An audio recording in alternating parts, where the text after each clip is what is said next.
സ്വർണ്ണക്കടത്ത് കേസിലെ രണ്ടാം പ്രതി സ്വപ്ന സുരേഷിന്റെ ജാമ്യാപേക്ഷ കൊച്ചി NIA കോടതി തള്ളി. സ്വപ്ന സ്വർണ്ണക്കടത്തിൽ പങ്കാളിയാണ് എന്നതിന് പ്രഥമ ദൃഷ്ട്യാ തെളിവുണ്ടെന്നും കോടതി നിരീക്ഷിച്ചു. CN പ്രകാശ് ചേരുന്നു വിശദാംശങ്ങളുമായി. പ്രകാശ്, വിവരങ്ങൾ എന്താ?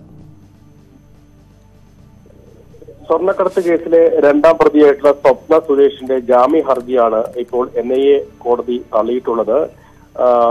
കേസ് ഡയറിയുടെയും തെളിവുകളുടെയും അടിസ്ഥാനത്തിലാണ് കോടതി ജാമ്യം നിഷേധിച്ചിട്ടുള്ളത്. സ്വപ്ന സ്വർണ്ണക്കടത്തിൽ പങ്കാളിയാണ് എന്നതിന് പ്രഥമ ദൃഷ്ട്യാ തെളിവുണ്ട് എന്നും കോടതി നിരീക്ഷിച്ചിരിക്കുന്നു. ഈ സാഹചര്യത്തിലാണ് ഇപ്പോൾ സ്വപ്നയുടെ ജാമ്യാപേക്ഷ തള്ളിയിട്ടുള്ളത്. മറ്റ് പ്രതികൾ NIAയിലെ മറ്റു പ്രതികൾ സന്ദീപ് അടക്കമുള്ള മറ്റു പ്രതികൾ ജാമ്യ അപേക്ഷ ഇതുവരെയും കോടതിയിൽ നൽകിയിരുന്നില്ല. രണ്ടാം പ്രതി സ്വപ്ന മാത്രമാണ് ജാമ്യാപേക്ഷ നൽകിയത്. തീവ്രവാദ പ്രവർത്തനത്തിനടക്കം ഭീകരവാദ പ്രവർത്തനത്തിനടക്കം ഇന്ത്യയുടെ രാജ്യത്തിന്റെ സാമ്പത്തിക അസ്ഥിരതപ്പെടുത്തുന്ന തരത്തിലുള്ള കൃത്യങ്ങൾ പ്രതികളുടെ ഭാഗത്ത് ഉണ്ടായിട്ടുണ്ട് എന്നാണ് നേരത്തെ NIA ഇതുമായി ബന്ധപ്പെട്ട് വാദം നടന്നപ്പോൾ കോടതിയിൽ പറഞ്ഞത്.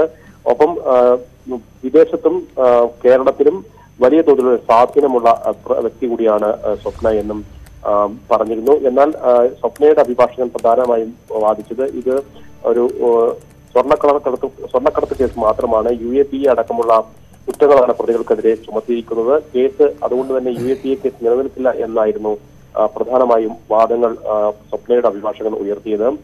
വാദങ്ങൾ പൂർത്തിയായ സ്ഥിതിക്ക് ജാമ്യം അനുവദിക്കണം, ചോദ്യം ചെയ്യൽ പൂർത്തിയായ സ്ഥിതിക്ക് ജാമ്യം അനുവദിക്കണം എന്നുമാണ് സ്വപ്നയുടെ അഭിഭാഷകൻ വാദിച്ചത്. എന്നാൽ NIAയുടെ വാദങ്ങൾ സ്ഥിരീകരിച്ചുകൊണ്ടാണ് ഇപ്പോൾ കോടതി സ്വപ്നയുടെ ജാമ്യം അപേക്ഷ തള്ളിയിട്ടുള്ളത്. ശരി, നന്ദി പ്രകാശ വിവരങ്ങൾക്ക്.